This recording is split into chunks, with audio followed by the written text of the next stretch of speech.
Grow bags.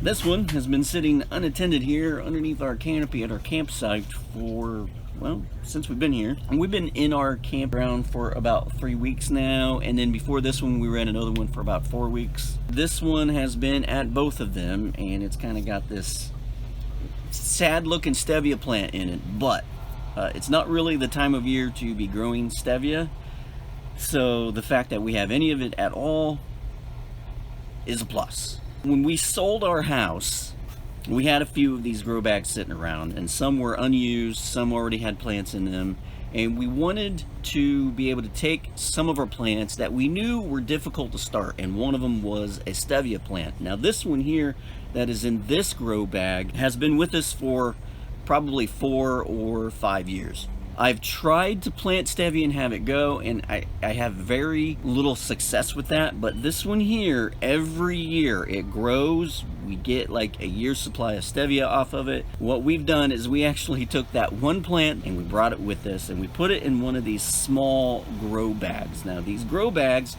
have been a blessing since my family and I sold our house and moved into this RV.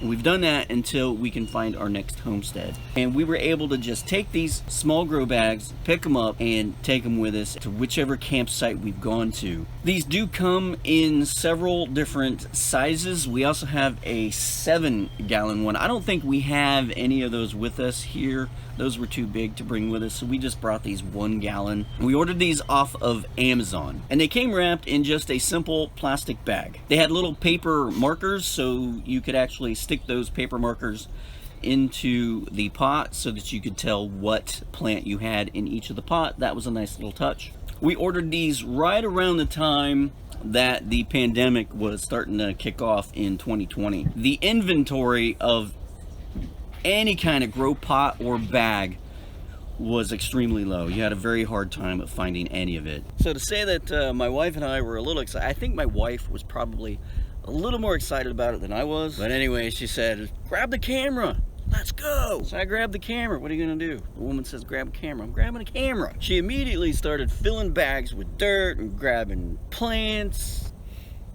It was a fun time. Now, one of the things that we did notice over time, it didn't really affect the smaller bags that much, but the larger bags, so the 7-gallon bags that we had developed some white mildew on the sides of it. And in the 7-gallon bags, we actually had some pumpkin plants in there, and I thought maybe the pumpkin plants were going to be at the end of it with that, because they are very susceptible to white powdery mildew, but it really didn't seem to affect the plants all that much. The 1-gallon grow bags we only bought because we knew we were going to be selling our house and we wanted to be able to take some of our plants with us. So we're very satisfied with the 1-gallon bags in that regard. I find that the 1-gallon bags are actually great for a transition. So if you have a plant that you're starting out and maybe it's not big enough to grow into its permanent place in a garden bed, you can move it from its beginner pot to this 1-bag pot, and then as it grows and becomes more established, maybe you can move it outside to acclimate it to the weather, and then you can move it from this bag to its permanent spot. As far as how long they're gonna last, we don't know. We haven't had them quite a year yet, so we'll see about that part. Hey, thanks for watching. If this is your first time here, hit the subscribe button and don't forget to click the bell notification. Don't forget to visit me at simplyeasydiy.com. I share all sorts of projects and adventures. Until then.